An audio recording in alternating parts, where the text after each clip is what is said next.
If you ever find yourself stuck in the middle of the sea, I'll sail the world to find you. If you ever find yourself One sunny morning in June, early in the 80s, Miss Amelia, Sedley, and Miss Becky Sharp left school. The carriage which took them away from Miss Pinkerton's school for young ladies was filled with gift and flower for Amelia, for everyone loves her, but nobody cried when Becky left. 1, 2, 3, I'll be there. And I know when I need it, I can count on you. Like 4, 3, 2, and you'll be there. 'Cause that's what friends are supposed to do, oh yeah. Ooh, ooh. After leaving school, Amelia take Becky to her house. By the time carriage arrived at the Sedley house in Russell Square, Amelia had forgotten her sadness and was happy to be home again.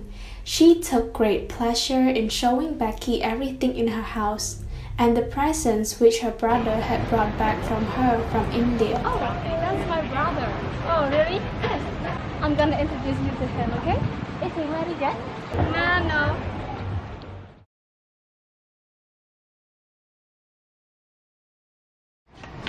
Brother, this is your only sister, Joseph, and we finished our school. This is my friend, Miss Sharp, the one that I told you about. Oh, it's nice to see you, sister. How are you? Hello, I'm fine. You think so? No, please don't.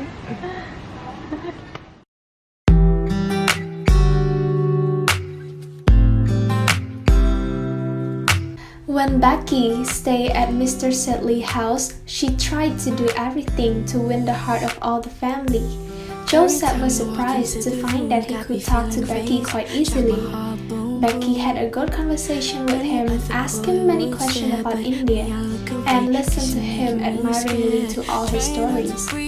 Becky tried to do everything to attract Joseph's heart, and Joseph always took Becky out for a party.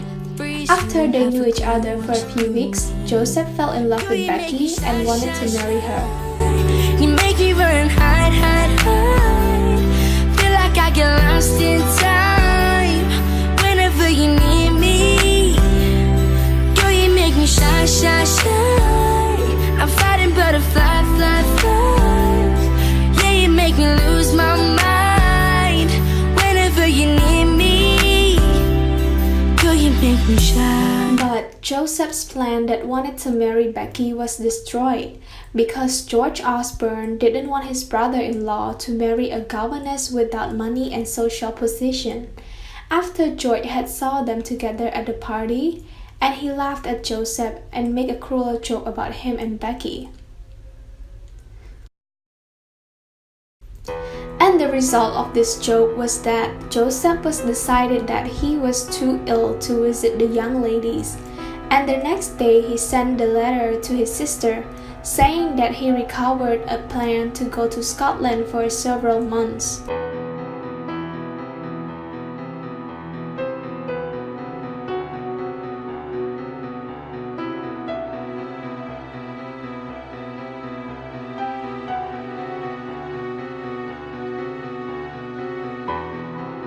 Becky Sharp left London and travelled down to Queen's Crawley in Hampshire, the home of Sir Pitt Crawley.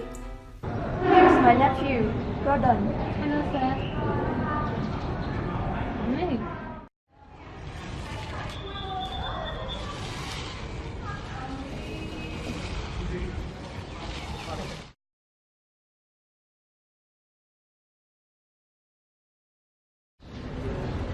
Becky, you look so tired. Oh no, sir. I love my job so much. Miss Crawley has been so nice to me. Oh, it's my aunt. Yeah, I got to go now, sir. Stay here, Becky. I talk with you. Becky.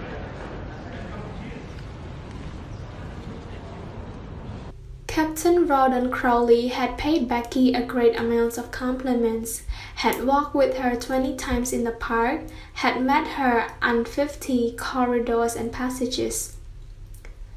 Captain Rawdon visited every day, spent a good deal of time in the company of Miss Becky Sharp, and they both started to fall in love with each other, and usually walked in the garden and go to the party together. While Becky was working so hard to make her future safe with the Crawley family, her dear friend Amelia had nothing to do but to sit in her comfortable home with loving parents and wait for George Osborne's visits. Unfortunately, these visits were not at all frequent. George was often with his arrangement down in Kent, and when he was in London, he seems to have so many other things to do, so many friends to see, so many games of cards to play. After Dobbin saw this, he went to see George and told him about this. George, are you going to marry Amelia? That is other business. You know it's none of my business, but you're throwing away a really good girl. Yes, but I'm very fond of her. But you know, means to enjoy himself before I got married. Go and see her, or ride along with her. You should have seen her little face. So sad. Yes, I know, and I go to see her tomorrow, and I will report her back.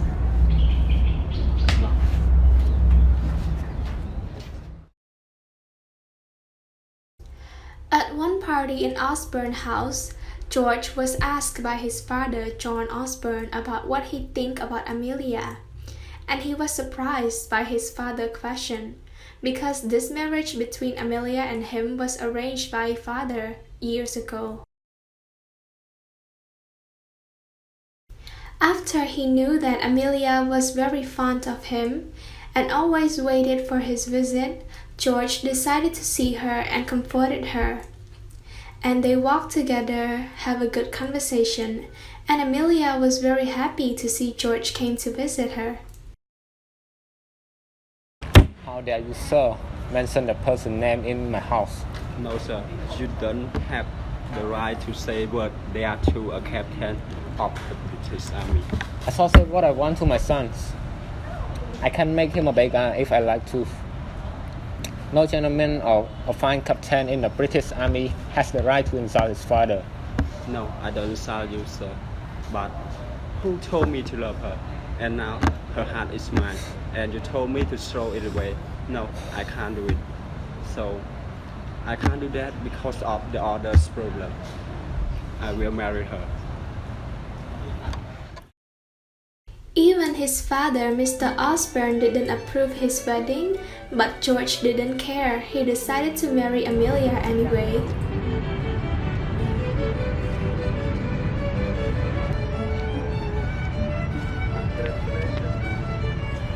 Amelia was pleased only a week after got married. Amelia became faintly uneasy about her brilliant friend, always so lovely and amusing, while she herself was so shy and quiet. She had only been married a week, and already George seems bored, eager to be with other people as much as possible.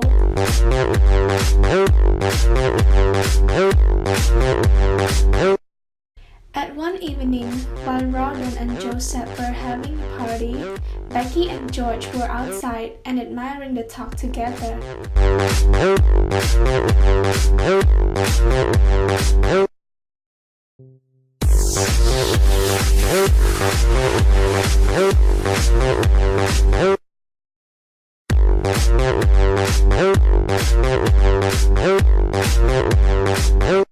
The next day, Dobbin brought 2 pieces of news with him. The first one was that they were ordered to Belgium, the whole army, and they need to leave in next week. And their second piece of news is for George, and he waited until they were alone together. What happened? I was informed by Mr. Osborne, your father, that if you marry her, he will not recognize you, and you won't inherit any money. What's the problem?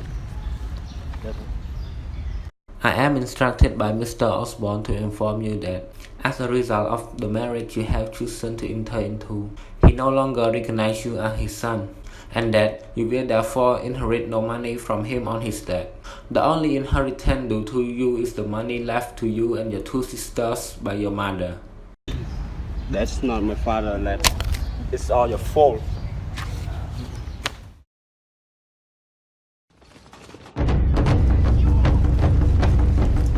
Colonel Rawdon Crawley had survived from the Battle of Waterloo, and William Dobbin now promoted from captain to major.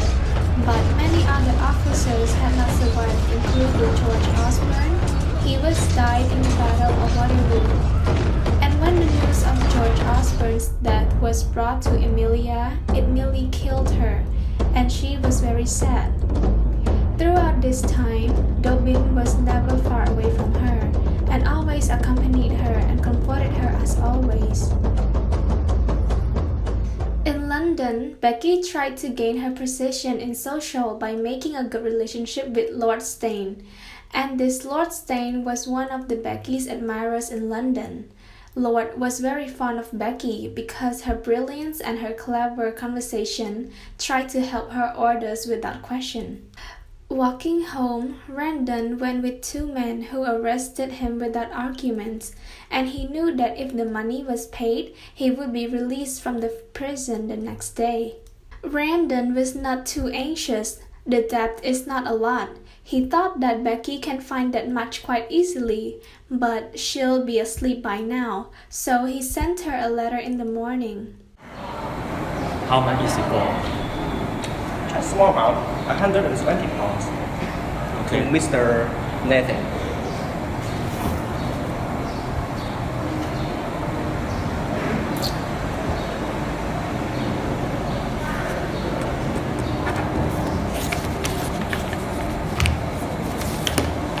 Please give it to my wife. Yeah. Alright. It would take only 3 hours before Becky would arrive with the money and open his prison doors, but the day passed and no messenger came and no Becky. It was not until the evening that told Becky couldn't come. Quickly he sat down and wrote another short note to Sir Pitt and Lady Crawley. He begged them to help him. After he was released, he went back home. Love, can you do me a favor? What is it? Can you find a job for my husband? Of course, you know me. I'm big in this town. Really? Sure, you can trust me. You should.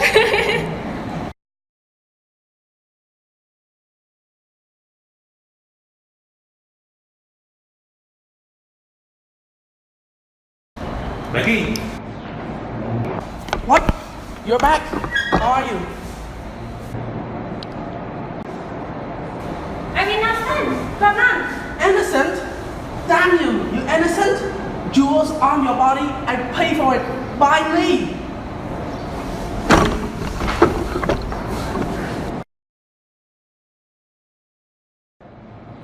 After that moment, their husband and wife relationship was ended. Mayor Dobbin had easily obtained permission for his good-natured commander to return to England. He landed in England at Southampton late at night, but very early the next morning, Dobbin traveled to London alone to see Amelia. Amelia. Oh, you're back? Yes. Who told you those lies that I got married in India? You've been in my mind since the first time I saw you. For 12 years. I've loved you. I came here before I left to India just to tell you that I love you. That was ungrateful. You're so cruel now. My husband is George. How could I love another? I love you as a brother. After that, Dobbin came to visit Amelia as much as he can, and they made a good time together as they used to be. One day, Becky met Joseph and told all the story that she had met, and Amelia visited her the next day, and the place that she stayed was noisy, so she wanted to take Becky to live with her. But Dobbin was not happy that the relationship of Becky and Amelia returned. Amelia, why did you bring Becky here? She's my friend, my best friend. Yeah, but not anymore. Dobbin. You choose. Is either she's staying or I'm leaving. She's my friend. So you chose her? Dobbin! Later, Dobbin could bear no more. He decided to confess his love to Amelia once before he went back to India. Amelia, can I have a minute? What's wrong? Can I have a minute? No, we can talk in here. What's wrong? Please tell us. I've been in love with you for 15 years. But I love you as a friend. You can never love me as much as I love you. F-R-I-N-D-S. Haven't I made it obvious? Haven't I made it clear? Want me to spell it out for you? Becky's plan for helping Mayor Dobbin to achieve his desire remained a secret, as she was more interested in her own concerns for the moment. One day, Becky got into the room and asked Amelia to marry Dobbin. Emily, you have to have a husband so that he can protect you. And the best man that should you is Dobbin. No, I still miss my husband, George. Couldn't you forget him? That selfish fool never cared about you, and he wouldn't marry you if Dobbin didn't ask him to keep his promise. That's not true. He did love me. And here's the note. He's given me to live with him. And she saw the letter that George had given to Becky on the night of the ball before the Battle of Waterloo. It was true that George had asked Becky to go away with him. After listening to Becky all detail, Amelia thought there is nothing to forbid her to love Dobbin.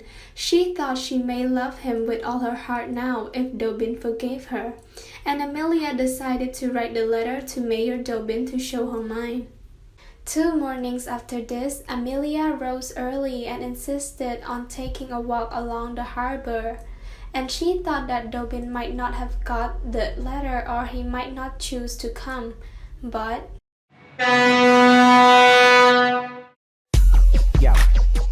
Yo, who that is?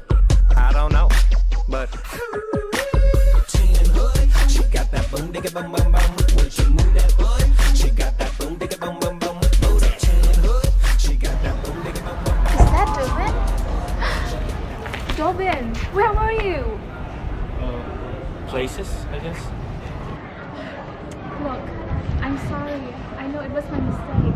I let you go. Please forgive me. I can't ever live without you. So, you'll never leave me again. Never.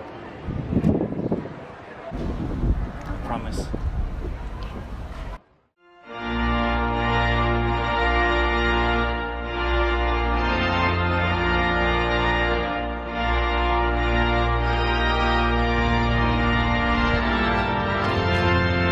Yes, it's my beloved sister, and I love her the most when I'm home, and I hope you are the best one for her. So from now on, she will be yours, and take care of her when she's with you here.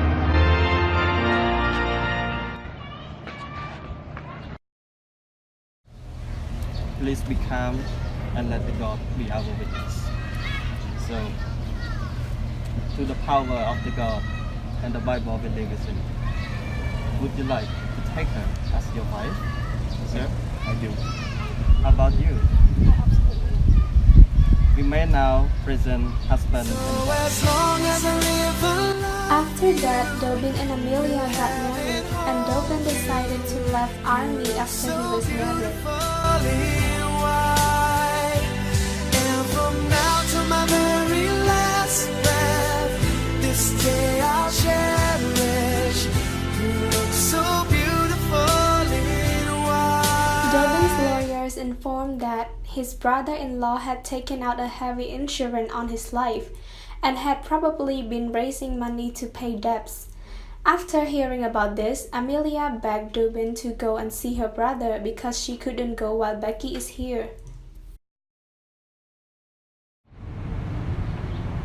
Joe. Oh, Dobbin. Oh, yeah. Please come to live near me and see me sometime when you're free. We can't, Joe. You know Amelia and I, we can't visit you when Rebecca's there. I'm sorry. I'm in bad condition now. I need you and Amelia. I'm sorry, but we can't.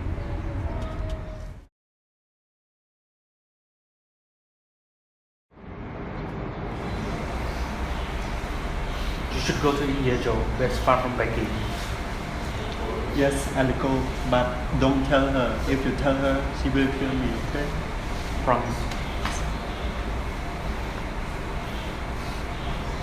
After Dobbin left and full of anxiety, 3 months later, Joseph Sedley died in France, and most of his money, which divided equally between his sister and Becky. At one of the evenings in London, Amelia and her family suddenly came face to face with Becky, and she gave an amused little smile as they hurried away from her.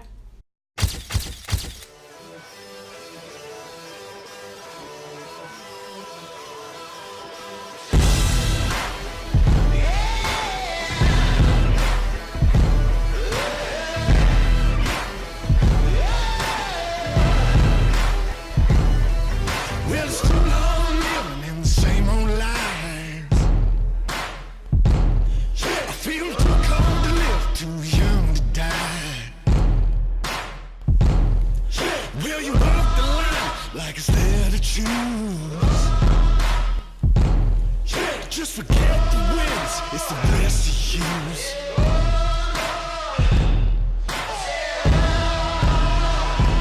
Won't you follow me into the jungle? Ain't no God on my streets, in the heart of the jungle. Won't you follow me into the jungle?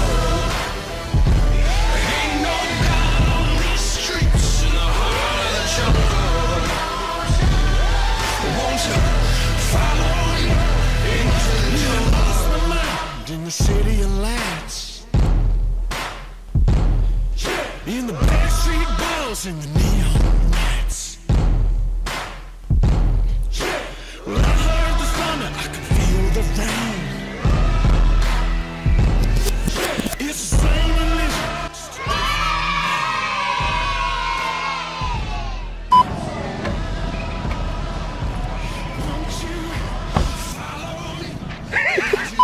Mỗi tùy 7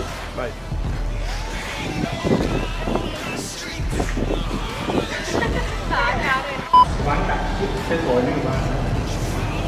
Từ đây nó không có với bên đây những ăn thử nhau Đừng đứng này càng dài. Ôi vắng với ôi trời. Ôi mình chỉ có vậy.